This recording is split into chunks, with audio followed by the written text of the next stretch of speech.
우리 함께 하나님의 말씀, 요한복음 12장 24절의 말씀을 함께 봉독하겠습니다. 함께 읽습니다. 시작. 내가 진실로 진실로 너희에게 이르노니 한 알의 밀이 땅에 떨어져 죽지 아니하면 한 알 그대로 있고 죽으면 많은 열매를 맺느니라. 요한복음 12장 24절에 있는 말씀입니다. 안녕하세요. 네, 행복한 안식일입니다. 귀한 안식일, 예배에 참여하신 모든 분들을 우리 주님의 이름으로 환영합니다.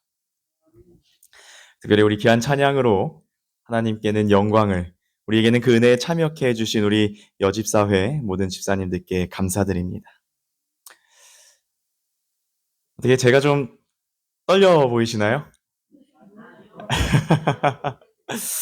사실 많이 떨고 있습니다. 네. 제가 지금 왜 떨고 있을까요? 감사합니다.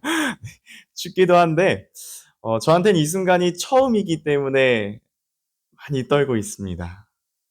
물론 교회를 맡는 것이 처음은 아니지만 첫 담임을 하고 있고 첫 부임, 그런데 첫 설교이기 때문에 저한테는 조금 더 떨린 순간인 것 같습니다.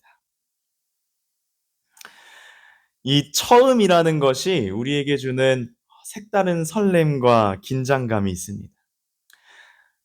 우리 성도님들은 지금까지 어떠한 처음들을 조금 겪어보셨나요? 어린 시절, 새 학기가 시작되고 처음으로 친구들을 만나던 때, 사랑하는 그 사람을 처음 만났던 순간, 직장에 대한 첫 출근, 첫 모임, 또 첫 아이를 품에 안던 순간. 우리는 지금까지 수많은 처음들을 겪어왔지만 이 처음은 언제나 어떠한 떨림이 동반되는 것 같습니다. 우리가 성경을 살펴보면 이 처음, 특별히 첫 열매를 누구에게 드리냐면 바로 하나님께 드립니다. 그래서 저는 특별히 이 첫 시간을 그렇게 구별하게 되길 간절히 소망합니다. 이 시간, 이 예배가 우리 하나님께 많이 영광되길 간절히 소망합니다. 제가 첫 설교를 준비하면서 여러분들께 어떠한 말씀을 드려야 될지 참으로 많은 고민을 했습니다. 그러나 이 시간 저를 처음 보시는 분들도 많으실 텐데요. 이 시간에 제가 목회의 길을 걸으면서 어떻게 그 길을 걸어가야 할지, 한편으로는 저의 각오, 또한 한편으로는 우리 보은교회를 섬기는 데 있어서 저와 각오와 같은 말씀을 좀 드리면 어떨지 생각해 봤습니다. 이렇게 이 시간 우리는 하늘의 미랄되어 라는 제목을 가지고 이 한 시간 은혜 나누고자 합니다.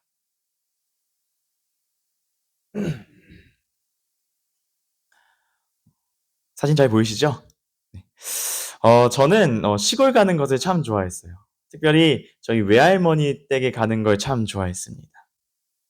제가 어린 시절부터 친할아버지와 친할머니와 같이 살았던 대가족이기 때문에 한 달에 한 번씩은 꼭 아버지께서 외할머니 댁을 이렇게 가셨어요. 제가 외할머니 댁에 가면은 그곳에는 좀 특별한 풍경이 하나 있습니다. 사진을 보시면은 이게 저희 외할머니 댁은 아닌데 이렇게 조금 비슷했어요. 이렇게 그림과 같이 저희 외할머니 댁은 여전히 황토벽이었고요. 거기에는 나무 기둥과 나무 보가 설치되어 있었습니다. 그리고 이렇게 창살이 된 나무 문에 창호지를 붙여놓은 옛날 집이었어요. 제가 옛날에 이 창호지를 손가락 이렇게 침 묻혀가지고 많이 구멍 뚫어놨습니다. 그래서 맨날 혼나기도 했던 추억이 있는 집입니다. 근데 이 외할머니 댁에 가면은 저에게 또 특별한 한 풍경이 있어요. 이것은 뭐냐면 바로 이런 겁니다. 혹시 이게 뭔지 아세요? 네, 옥수수죠. 충청도 사투리로는 옥수국이라고 하더라고요. 할머니네 집 가면은 이렇게 나무 기둥에 옥수수가 잘 말려져서 걸려져 있는 겁니다. 저는 옥수수를 되게 좋아하기 때문에 그 옥수수를 보고 할머니께 이렇게 여쭤봤어요. 할머니, 저 맛있는 옥수수를 왜 저기에다가 걸어놔요? 그럼 우리 할머니는 뭐라고 대답하셨을까요? 그쵸? 이듬해에 잘 심어야 하니까 잘 말려두지. 그러나 어린 저의 마음에 그 말씀을 이해할 수가 없었습니다. 보기엔 너무나 잘 말려졌어요. 수분이라고는 하나 없이 아주 쪼글쪼글해 보였어요. 심지어 신기해서 만져보면 그것은 너무나 딱딱해 보이고 도무지 생명력이라고는 하나도 있어 보이지 않던 그런 옥수수였습니다. 그런데 저렇게 보이는 옥수수 한 알에서 저렇게 키가 크고 어떻게 팔뚝만한 옥수수가 나올 수 있는지 저에겐 참으로 이해되지 않았습니다. 하지만 그 옥수수가 이렇게 잘 말려진 옥수수 한 알이 땅에 심어졌을 때 어떠한 일이 일어납니까? 그 흙 속에서 옥수수 한 알은 찢어지고 싹을 틔웁니다. 그리고 그 싹은 자라나서 뻣뻣하고 강한 줄기를 이루고요. 그 키는 제 키보다 훨씬 더 커집니다. 그리고 끝내 그 옥수수는 무엇을 맺습니까? 바로 열매를 맺습니다. 중요한 것은 한 알의 이 옥수수 한 알이 하나의 열매를 맺는 것이 아니라 수배, 수십 배, 수백 배의 열매를 엿는다는 것입니다. 우리는 이 가운데서 천연계의 중요한 진리를 하나 발견할 수 있습니다. 그것은 바로 씨앗은 땅에 떨어져야 그리고 땅에 떨어져 썩어야 싹을 틔울 수 있다라는 것입니다. 저희 아버지도 취미 삼아 이제 농사를 짓기 시작하시는데 요 씨앗이 가격대별로 천차만별이더라고요. 그러나 우리에게 아무리 좋은 씨앗, 한 알에 몇백 원짜리가 아니라 몇천 원짜리 좋은 씨앗이 있어도 그것이 땅에 떨어져 썩지 않으면 싹을 틔울 수 없습니다. 어떠한 씨앗이라도 땅에 떨어져 썩어야만 그 열매를 맺을 수 있는 것이죠. 그것이 오늘 우리가 함께 살펴볼 말씀이 의미하는 바이자 우리가 살아가고 있는 이 천연계의 귀중한 원리이기도 합니다. 우리 다시 한번 이 원리를 담고 있는 말씀을 함께 봉독하도록 하겠습니다. 함께 읽습니다. 내가 진실로 진실로 시작. 내가 진실로 진실로 너희에게 이르노니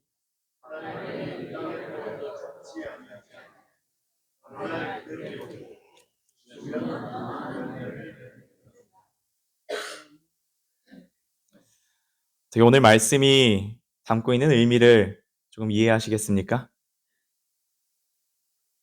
그렇다면 질문입니다. 이 말씀은 누가 하신 말씀일까요? 그렇습니다. 예수님입니다. 이 말씀은 예수님께서 하신 말씀이에요. 그렇다면 이 말씀 가운데, 이 비유로 하신 말씀 가운데 미랄, 이 미랄은 누구를 의미할까요? 한번 손 한번 들어서서 표현해 보겠습니다. 예수님을 의미한다 한번 손 들어주시겠어요? 이 미랄이 예수님을 의미한다. 한 분. 자, 그러면은 예수님 말고 다른 사람을 의미한다. 한번 손 들어주시겠어요? 감사합니다. 네? 우리. 그거는 저희가 좀 이따가 다시 한번 그 정답을 한번 살펴보도록 하겠습니다. 사실 정답을 조금 흘려드리자면 예수님과 예수님을 제외한 모든 사람을 의미하는 것이 맞습니다. 이에 대해서 좀 이따가 다시 한번 살펴보겠습니다. 그럼 우리가 두 번째 생각할 것. 예수님은 이 말씀을 왜 하셨을까요? 어떠한 상황 가운데서 어떠한 의미로 이 말씀을 하신 것일까요? 그것을 먼저 한번 살펴보겠습니다. 이 말씀은 요한복음 12장 20절로 시작됩니다. 말씀은 이렇게 시작합니다. 명절에 예배하러 온 사람 중에 헬라인 몇이 있는데 저희가 갈릴리 벳세다 사람 빌립에게 가서 청하여 가로되 선생이여 우리가 예수를 배웁고자 하나이다 하니. 우리가 성경을 살펴보서 이 말씀을 찾아보면 이 말씀은 12장 20절부터 시작이 됩니다. 그리고 우리가 20절을 살펴보면 이 본문에 대한 공간적 배경과 시간적 배경이 모두 기록되어 있습니다. 먼저 시간적 배경은 언제인 것 같나요? 말씀을 살펴보니까 명절이라고 기록되어 있습니다. 명절은 어떤 명절일까요? 유대인의 명절입니다. 특별히 유월절을 의미합니다. 이 유월절에 예배하러 올라왔다고 해요. 이스라엘 백성들이, 이 유대인들이 유월절에 어디로 올라갈까요? 그렇습니다. 예루살렘으로 올라갑니다. 그러니까 지금 말씀은 유월절 즈음에 이 예루살렘에서 있었던 일입니다. 이 어색해 보이지 않는 말씀에서 어색한 부분은 바로 그 다음에 등장하는 말씀이에요. 그 다음에는 이러한 말씀입니다. 올라온 사람 중에 헬라인 몇이 있는데. 이 예배에 참석하기 위해서 누가 왔다고요? 헬라인. 헬라인이 누굴까요? 그쵸. 유대인 아니에요. 헬라인은 이방인입니다. 쉽게 말해서 지금 이 상황이 어떠한 상황이냐면 우리 10월 9일이 무슨 날이죠? 그렇습니다. 한글날입니다. 한글날 저희가 무엇을 기념하죠? 한글이 창제된 것을 기념해요. 그래서 우리는 그날 한글을 만드신 우리 세종대왕님께 감사를 표합니다. 근데 영어를 쓰는 키가 크고 코가 큰 눈이 파란 외국인이 와서 세종대왕님 한글 만들어주셔서 감사합니다. 지금 이러고 있는 거예요. 그러니까 어떻게 보면 전혀 상관없고 있으면 뭔가 어색한 사람이 와서 예배드리고 있는 것입니다. 우리 성도님들께서 많이 아시겠지만 이 예루살렘 성전은 여러 가지 뜰로 조금 구분이 되어 있습니다. 가장 안쪽부터 제사장의 뜰이 있고요. 그 바깥에는 이스라엘의 뜰이 있습니다. 그 바깥에는 여인들의 뜰이 있고 그 바깥에 이방인의 뜰이 있습니다. 이것은 무엇을 구분해 놨냐면은 어떠한 사람대로 우리가 참여할 수 있는 예배의 곳이 다르다라는 것입니다. 특별히 이방인의 뜰은 남녀 차별이 심했던 그 시대에도 여인의 뜰보다 더 바깥에 있던 이 예배에 정식으로 참여할 수 없었던 그런 곳에 머무를 수밖에 없었던 사람들이었던 것입니다. 그런 그들이 지금 특별히 자신들의 명절도 아닌 유대인들의 명절 유월절에 예배드리러 예루살렘에 나온 것입니다. 이들은 누구일까요? 우리 재림교회 성경 주석은 이 사람들을 어떻게 주석하냐면 반쯤 개종한 사람들이다 라고 설명하고 있습니다. 그러니까 예수님의 음성을 듣고 하나님의 그 말씀을 듣고 내가 유대인은 아니지만 그 하나님을 믿어보기로 한 반쯤은 개종한 사람들이 이렇게 온 것이에요. 특별히 오늘 말씀은 그 이방인, 특별히 그 헬라인 몇이 빌립에게 가서 이야기합니다. 뭐라고 이야기하고 있죠? 선생이여, 우리가 예수를 배웠고자 하나이다. 명절에 올라온 이방인들이 예배뿐만이 아니라 특별히 누구를 만나고 싶어 해요? 예수님을 만나고 싶어 해요. 우리가 한 가지 더 주목할 것은 바로 그 다음. 이 이방인들, 헬라인들의 요청을 들은 예수님의 반응입니다. 예수님은 이렇게 말씀하십니다. 함께 있습니다. 시작. 예수께서 대답하여 가라사대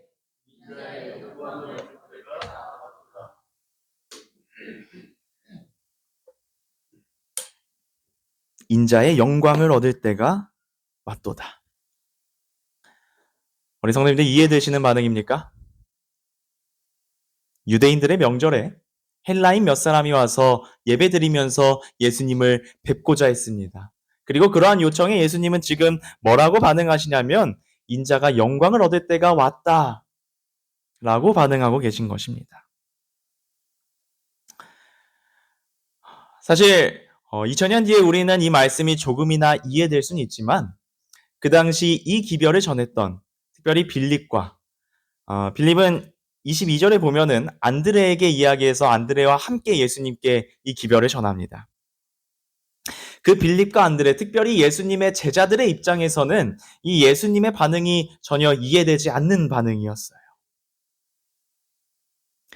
왜냐하면 우리는 지금 이때 그 시간적 배경을 6월절 즈음이라고 대충 이해하고 있지만 더 깊게 살펴보면 이 주는 바로 예수님의 순환주간이었습니다. 이때는 예수님의 마지막 한 주간의 일 가운데 있었던 일이에요. 특별히 이 이방인들의 요청은 무슨 요일에 일어났을까요? 바로 화요일에 일어났던 일입니다. 예수님의 순환주간 중 화요일. 그날 우리 어떤 일이 있었는지 기억하십니까? 이날의 별명은 바로 변론의 날이라고 우리는 잘 알고 있습니다. 예수님은 이날 특별히 수많은 제사장들과 수많은 서기관들과 수많은 바리새인들로 하여금 수많은 논쟁들을 펼치신 날이에요. 대표적으로 예수님의 권위에 대해서, 결혼과 부활에 대해서, 큰 계명에 대해서, 메시아에 대해서, 특별히 예수님에 대해서 아주 공격적인 논쟁들이 펼쳐진 날입니다. 그날이 바로 이 화요일이었고요. 그날이 우리가 아는 대로 변론의 날이라는 별명을 갖고 있습니다. 그 가운데 예수님은 모두 하나님의 말씀으로 차분하게 말씀하시고 승리하십니다. 그러나 이렇게 속으로 보면 승리이지만 겉으로 보면 예수님의 승리처럼 그 장면은 보이지 않았습니다. 왜냐하면 예수님의 말씀을 들은 그 예수님으로 하여금 논쟁한 그들은 예수님의 말씀을 들었지만 그들은 그 말씀으로 변화되지 않았고 여전히 예수님의 말씀을 받아들이지 않았고 여전히 예수님을 공격하고 있었기 때문에 빌립과 안드레, 특별히 그 제자들의 눈에 있어서 예수님의 사업은 이미 실패한 듯 보였다라는 사실입니다. 그런 상황 가운데서 이방인이 예수님을 뵙고 싶다는 요청을 하였고 예수님은 그때에 인자가 영광을 얻을 때가 왔다 라고 지금 말씀하고 계신 것입니다. 예수님은 왜 이런 말씀을 하셨을까요? 여기서 우리가 발견할 수 있는 흥미로운 사실 하나는 이미 실패한 것 같아 보이고 말씀으로 승리한 것 같지만 이미 패배한 것 같은 이 상황 가운데서 예수님은 때를 언급하셨다라는 것입니다. 말씀에는 이렇게 기록되어 있습니다. 인자의 영광을 얻을 때가 왔노라. 사실 우리가 요한복음 12장 이전의 말씀들을 살펴보면 예수님은 계속해서 나의 때가 오지 않았다 라고 말씀하시는 것을 우리는 발견할 수 있습니다. 2장 가나의 혼인잔치에서 7장과 8장의 성전에서 가르침에서 계속해서 예수님께서는 우리에게 자신의 때가 오지 않았음을 계속해서 이야기하셨습니다. 그러나 이 이방인들의 부르심에 예수님은 지금 자신의 때가 왔다고 말씀하고 계신 것입니다. 그렇다면 이것은 무슨 때입니까? 이에 대해 영감의 글은 이렇게 설명합니다. 눈으로 함께 읽어주시기 바랍니다. 세상의 가란 외침의 메아리인 우리가 예수를 배웠고자 하나이다 라는 열렬한 요청을 들으시고 그리스도의 얼굴은 빛났으며 그분은 인자의 영광을 얻을 때가 왔도다 라고 말씀하셨다. 초록색 글 함께 있습니다. 시작. 그분은 헬라인들의 요청 가운데서 당신의 위대한 희생의 결과에 대한 전조를 보셨다. 그분은 헬라인들의 요청, 이방인들의 요청 가운데서 당신의 위대한 희생의 결과에 대한 전조를 보셨다. 패배한 것 같아 보이고 실패한 것 같아 보이는 그분의 사업이지만 여전히 그분의 말씀으로 승리됐지만 그분의 말씀으로 변화되지 않는 그들을 통해서 실패한 것 같아 보이는 그분의 구속 사업이지만 여전히 그 사업은 이루어질 것이었습니다. 그 사업은 선민이었던 이스라엘, 그 유대 민족만을 위한 사업이 아니었습니다.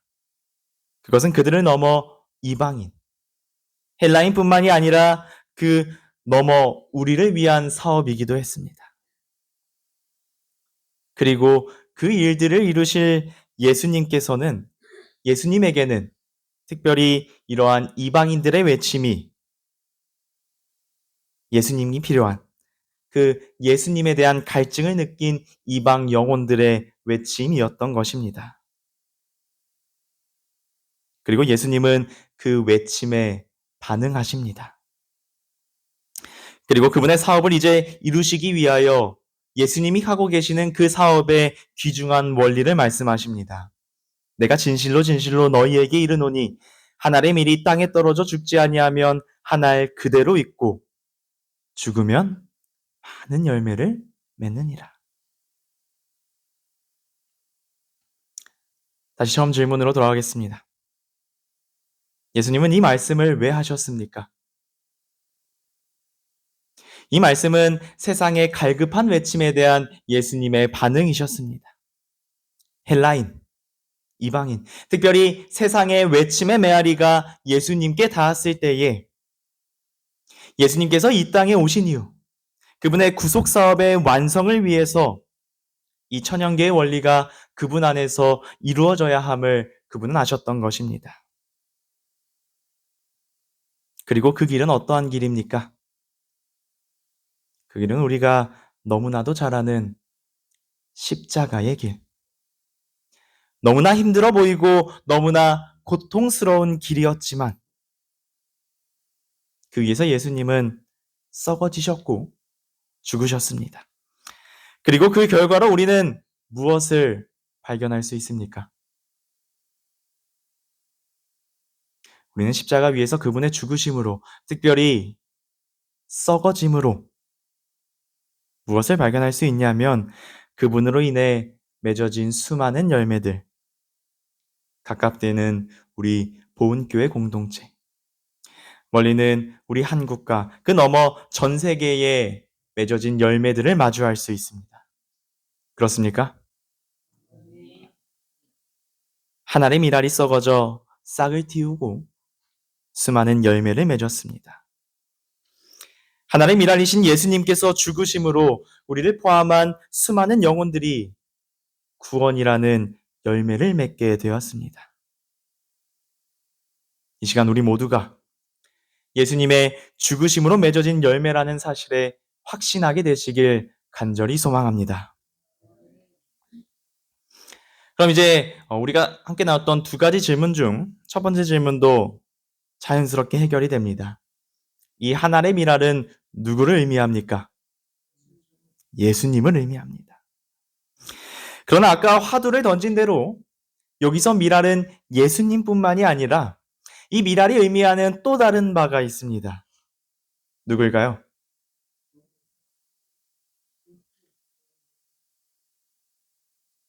이어서 26절 예수님께서는 이렇게 말씀하십니다. 함께 읽습니다.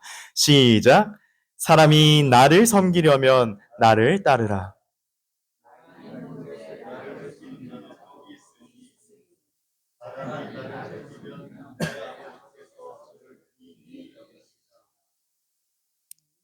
사람이 나를 섬기려면 누구를 따르라?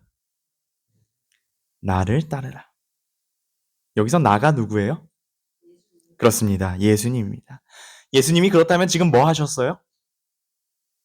한 알의 밀알로 썩어지셨는데 그 썩어짐으로 인해 죽으심으로 인해 많은 열매를 맺으셨는데 그분을 섬기려면 이런 그분을 따르라고 예수님은 지금 말씀하고 계신 것입니다.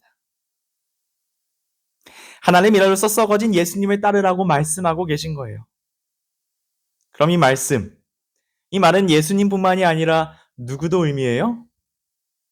예수님을 섬기고자 하는 우리 모두도 이 밀알의 범주 안에 있습니다. 하나님의 밀이 땅에 떨어져 죽지 아니하면 그대로 있고 죽으면 많은 열매를 맺느니라. 이 말씀은 예수님 자신에 대한 말씀이시기도 하지만 그분을 섬기고 그분을 따르는 자들이 어떻게 살아가야 할지 알려주는 그러한 말씀이기도 합니다. 사랑하는 우리 보은 하늘 가족 여러분, 첫 시간 첫 말씀에 너무 부담되는 말씀을 드리고 있는 게 아닌가 싶습니다. 이 어린 목회자가 첫 시간 처음 와서 하는 이야기가 우린 예수님처럼 썩어져야 한다니 얼마나 부담스러운 말씀입니까? 그러나 이 부담스러운 말씀이 사실은 오늘 저의 다짐입니다. 이 말씀은 벌써 9년이나 지났습니다. 2017년도. 그때는 제가 고등학교 3학년 시절이었어요. 저는 중학생 때부터 신학의 길을 걷고 싶어 했습니다. 그러는 중 제가 이제 앞으로 신학과에 가서 또 예수님을 따라 목회의 길을 걸을 때 어떤 각오로 그 길을 걸어가야 할지, 정말 남들은 정말 열심히 공부하던 그 고3 시절에 저는 공부 안 하고 그걸 생각해 봤습니다. 그런데 어느 날 교회에서 목사님께서 말씀을 하시는데 그 설교를 듣는데 이 성구를 가지고 말씀하시는 거예요. 솔직히 말씀드리면 그날 목사님이 어떠한 설교를 하셨는지 하나도 기억하지는 못합니다. 그냥 이 성경절 한 구절에 꽂혔던 것 같아요. 그리고 집에 와서 이 말씀들을 묵상하기 시작했습니다. 그 앞과 그 뒤의 절들을 살펴봤어요. 예수님께서 왜 이런 말씀을 하셨는지, 그 안에는 어떠한 의미를 담고 있는지, 그리고 그 말씀 끝에 우리가 지금 살펴보고 있는 이 26절의 말씀을 보고 이 말씀은 지금 예수님께서 나에게 하고 계신 말씀이구나. 예수님의 길을 걷기로 깨달았을 때에, 결정했을 때에 예수님께서 이렇게 걸으라고 나에게 권면하고 계신 거구나 깨닫게 되었습니다. 그리고 이 말씀은 저의 삶의 좌우명이 됐습니다. 그리고 이 썩어지는 씨앗의 특징들을 살펴볼 때에 이 좌우명은 제 안에서 더더욱 확고해져만 갔습니다. 우리가 서론에서 살펴본 것 같이 씨앗은 썩어져야만 싹을 틔울 수 있습니다. 그렇죠? 그럼 이 썩어지는 씨앗에는 대표적으로 두 가지 특징이 있습니다. 혹시 뭐가 있는지 아십니까? 첫 번째는 사실 다들 쉽게 아실 것 같아요. 바로 자기 희생입니다. 그 씨앗은 자신을 희생하고 썩어져야만 싹을 틔울 수 있는 것입니다. 예수님 또한 자기 희생으로 썩어져 싹을 틔우고 열매를 맺으셨습니다. 그 길을 따라가며 자기 희생 없이는 갈 수 없는 길입니다. 그렇기에 저의 첫 번째 다짐은 자기 희생입니다. 또 다른 두 번째 중요한 특징이 있습니다. 그것은 바로 씨앗은 썩어지기 위해서 열심을 다한다라는 것입니다. 우리 과학 시간에 생물 시간에 수업을 들은 걸 생각해 보면 식물이 자라나기 위해서는 세 가지 요소가 있다고 합니다. 혹시 기억하십니까? 햇빛이 필요하고요. 또 그렇습니다. 물이 필요하고요. 양분. 그렇죠? 양분이 되는 흙이 필요합니다. 햇빛과 물은 어디서 내립니까? 하늘에서 내립니다. 그러나 흙은 땅이 줍니다. 그러나 땅이 이 흙을 항상 넉넉하게 주는 것은 아닙니다. 때때로는 이 양분이 너무나 적을 때가 있어요. 그렇게 씨앗은 부족하더라도 조금이라도 양분과 에너지가 있다면 그 썩어지기 위하여 필사의 노력을 다합니다. 최선을 다하고 열심을 다하는 것이죠. 우리는 찬양계 가운데 그것을 어디서 발견할 수 있나요? 바로 콘크리트 사이에서 피어난 꽃을 보고 알 수 있습니다.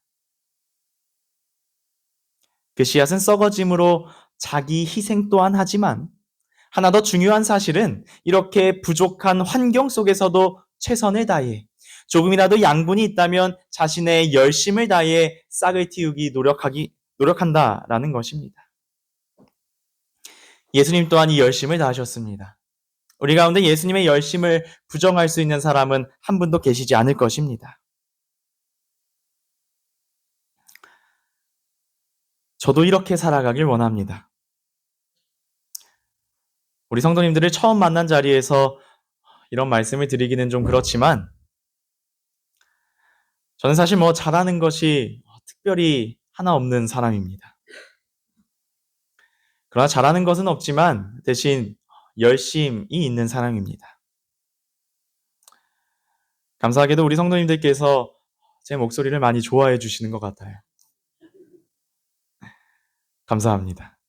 제가 이러한 이야기들을 들을 때마다 항상 함께 듣는 말이 있습니다. 그게 뭔지 아세요? 목사님은 목소리도 좋으니까 노래도 잘 부르세요?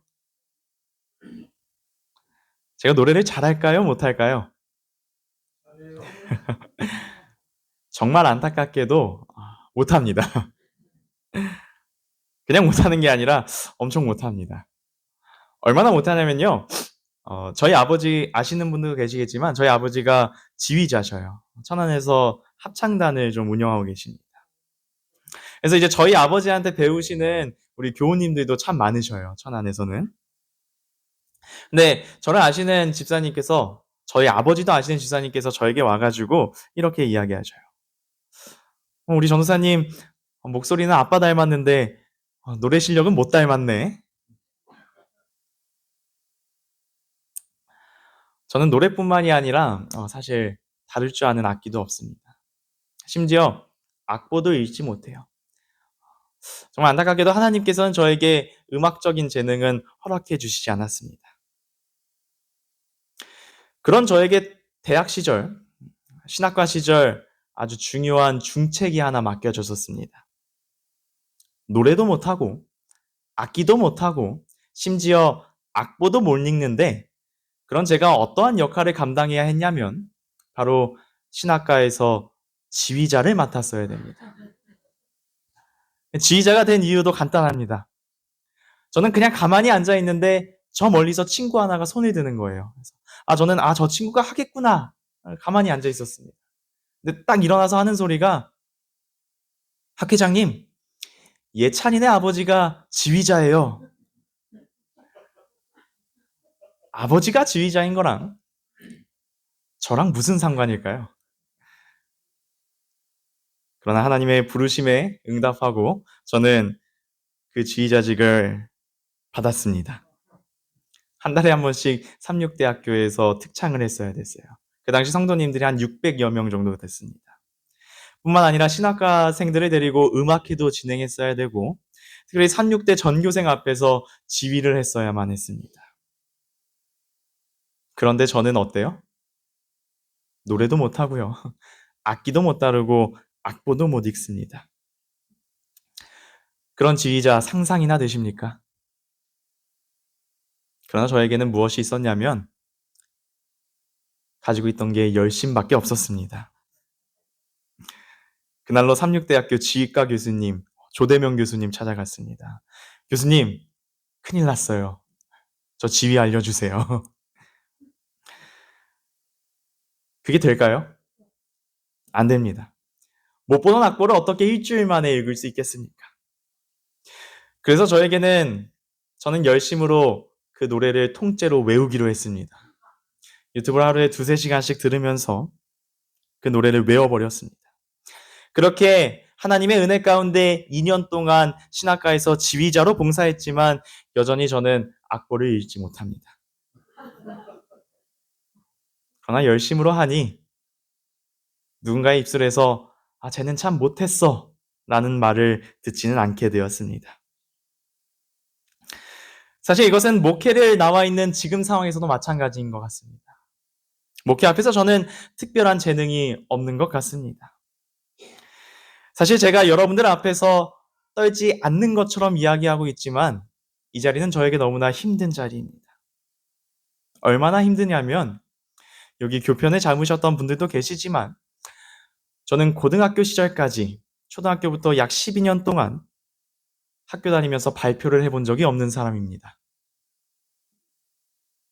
왜냐하면 사람들 앞에 나가서 말하는 게 너무나 떨리고 싫었기 때문입니다. 그러나 하나님께서 하라고 저에게 말씀하시니 저에게는 말하는 재능은 이렇게 없지만 음악적인 재능은 없지만 가지고 있는 열심을 가지고 이 자리에 서 있는 것입니다. 부끄럽지만 앞으로 몇 년간 보은에서도 그럴 것입니다. 큰 재능은 없지만 열심히 교회를 섬기도록 하겠습니다. 말씀을 정리하겠습니다. 오늘의 주제 선고입니다. 내가 진실로 진실로 너희에게 이르노니 하나님 일이 땅에 떨어져 죽지 아니하면 한 알 그대로 있고 죽으면 많은 열매를 맺느니라. 이 말씀 가운데는 놀라운 천연계의 법칙이 기록되어 있습니다. 바로 씨앗은 땅에 떨어져 썩어야만 싹을 틔우고 열매를 맺을 수 있다라는 것입니다. 이 말씀 가운데 하나님이라는 누구를 의미했습니까? 예수님을 의미했습니다. 예수님은 하나님의 미랄이 되어 썩어지시고 우리라는 수많은 열매를 맺으셨습니다. 그러나 말씀 가운데 하나님의 미랄은 예수님만을 의미하지 않았습니다. 26절로 말씀하신 사람이 나를 섬기려면 나를 따르라. 이 말씀은 예수님을 섬기고자 하는 우리에게까지 허용되는 말씀인 것입니다. 예수님은 우리가 그 길을 함께 따르도록 지금 우리를 초청하고 계십니다. 그리고 저는 부족하지만 이 말씀대로 살아가게 되길 간절히 소망하고 있습니다. 그 가운데 열매 맺는 씨앗의 두 가지 특징, 썩어짐이라는 자아 희생과 콘크리트 사이에서도 피어나는 열심. 저는 썩어지는 자아 희생뿐만이 아니라 콘크리트 사이에서도 피어나려는 그 열심으로 부족하지만 이 보은교회를 섬겨보도록 하겠습니다. 누군가에게 보여줄 특별한 재능은 없지만 열심을 다해 교회를 섬기고 예수님을 섬기도록 하겠습니다. 저뿐만 아니라 이 자리에 함께한 우리 모두가 이런 예수님의 초청에 응답하셨으면 좋겠습니다. 사랑하는 보은교회 하늘가족 여러분, 저는 보은교회에서 한 알의 미랄이 되어 살아가겠습니다. 여러분도 각자의 자리에서 그 길에 함께 해주시겠습니까? 저와 우리 모두가 한 알의 미랄로서 그 예수 그리스도의 모본을 따라 그분 안에서 죽음을 경험하고 특별히 하나님께서 준비하신 영혼들을 많은 열매로 맺게 되는, 더 나아가 그 또한 모든 영광을 하나님께 돌리는 우리 모두가 되길 간절히 소망하며 오늘 말씀을 줄이도록 하겠습니다.